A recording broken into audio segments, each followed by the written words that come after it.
reporting live from Manhattan. George Webb for Crowdsource the Truth. It's a train of justice. It's a train of justice, McCabe. Coming from Charleston. Coming from Charleston. Okay, good morning, everyone.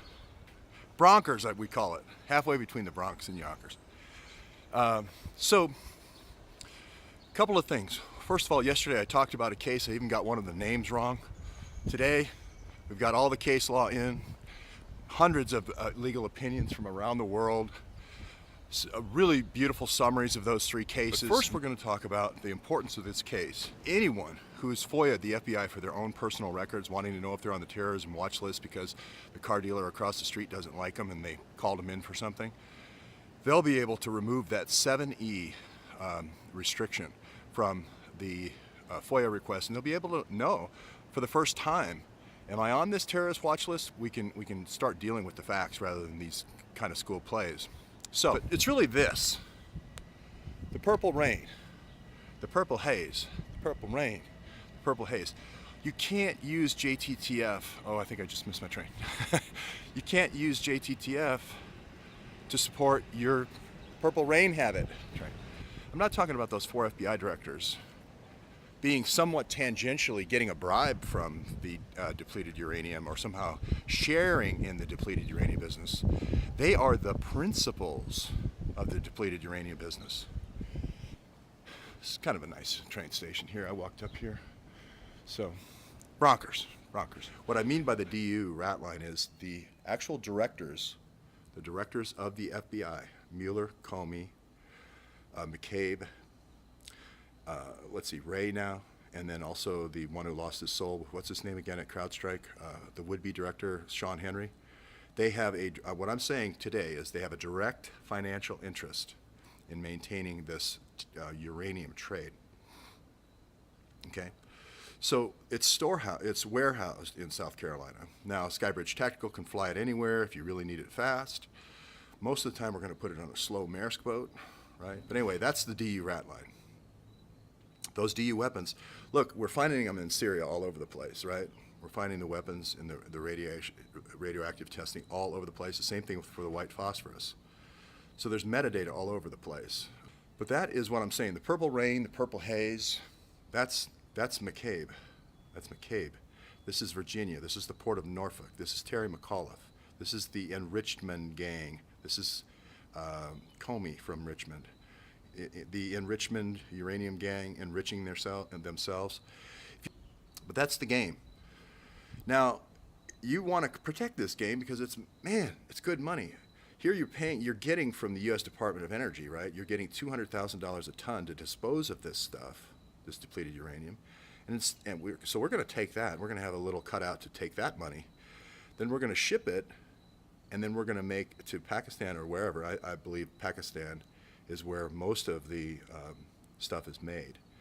And then you're going to store it in Savannah River site. I think a lot of the stuff comes there by boat, but some of the stuff like the WP and the white phosphorus, I believe, comes by air.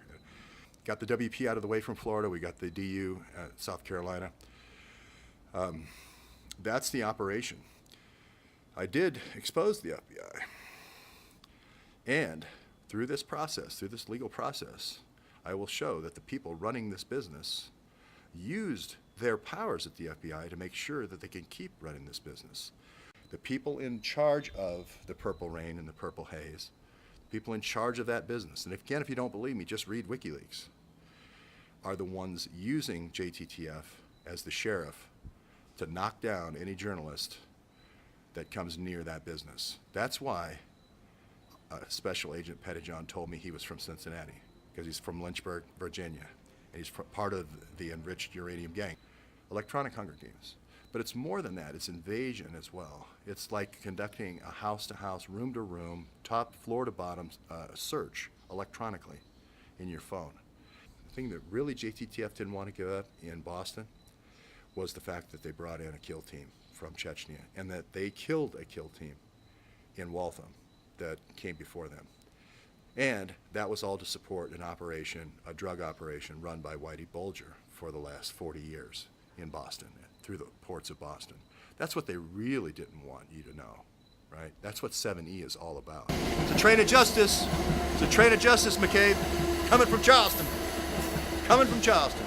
Getting back to methods, they don't want anyone to know that they don't need to go into your house and get all your papers and turn everything over like they did in the old days when they crushed the 7-Eleven, the NSA leakers. All those guys, Bill Binney, they went and raided their houses. They don't need to do that anymore. With Stingray, boom, I got everything. I get contacts. I even believe I get your geolocation for a time, your pings. I even get your geolocation. I'm not sure about that, how far back that goes. That is the case here. That's the case precedent that I'm also going to cite, is that you cannot use the powers of JTTF for a journalist to give up his sources. That's going to be the first challenge. But if you have something like Uber on your phone, Uber goes all the way back to the time you installed it.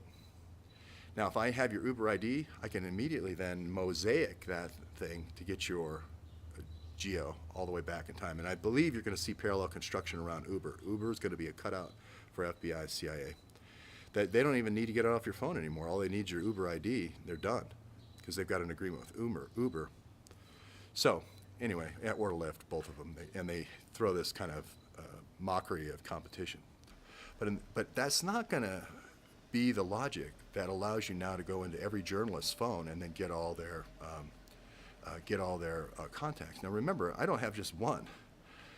The people, it's not just the DU, Purple Rain and Purple Haze business that the ex-FBI directors were trying to defend. It was also the spy ring. I was also investigating the spy ring in Congress. Do you think that one's for Comey, or do you think it's for McCabe, or do you think it's for Mueller? How much DU you think you can get on that train? I wonder if they're bringing it in from Yucca Mountain. Oops, did I blow another rat line? Sorry. So finally, this is going back to fundamental rights. The case is these rights are fundamental. The Constitution clearly states strict scrutiny is involved. The only remedy for strict scrutiny is discovery. All I'm asking for, and 7E has been put up as a shield, as a barrier. All I'm asking for is to see the phone calls between JTTF, Chris Whitaker, and Officer Comstock. I'm asking to see the phone calls between the Coast Guard and myself, between Customs and Border Patrol. It's just a second call to me, and then DHS to me. All three of those recorded. So that's where we're going with this. Strict scrutiny equals strict scrutiny. The SS equals discovery. Discovery. I get discovery. So, and I also want the pinger, because it's not really pinging, it's really hunting somebody down electronically, and I want to know who wielded the Stingray. Was that a third party? Was that G4S, which I believe it was, a downstream derivative of G4S? And that opens the door to a whole other string of constitutional questions, which is the Third Amendment, which is if you are employing a private group, this is almost like the British bringing in the Hessians right where we're sitting, bringing in the Hessians as a third party to oppress the people of the United States, right? That's what you're really talking about. So there's a whole constitutional question there if that isn't a standing army, a third standing army. The reason why the founders came up with the Third Amendment was because of the Hessians. If we remove the 7E exemption and remove and expose these methods, we not only end this DU trade, it's not only going to make America safer, okay, to put it into an open forum and discuss trade and disposal of these things in an open forum in the UN, like Obama proposed, this can be done, okay? We don't have to have a spy ring in Congress. Actually, we can have open debate like we used to have. We can talk about the issues of the day. Chris, come to the Bronx. Come sit with me. Let's learn about the Constitution together. I have no malice toward the New York Times. I have no malice toward Donnie. Donnie, it's just up that, just get on the train. In 30 minutes, you'll be up in the Bronx. It's a train of justice. It's a train of justice, McCabe. Coming from Charleston.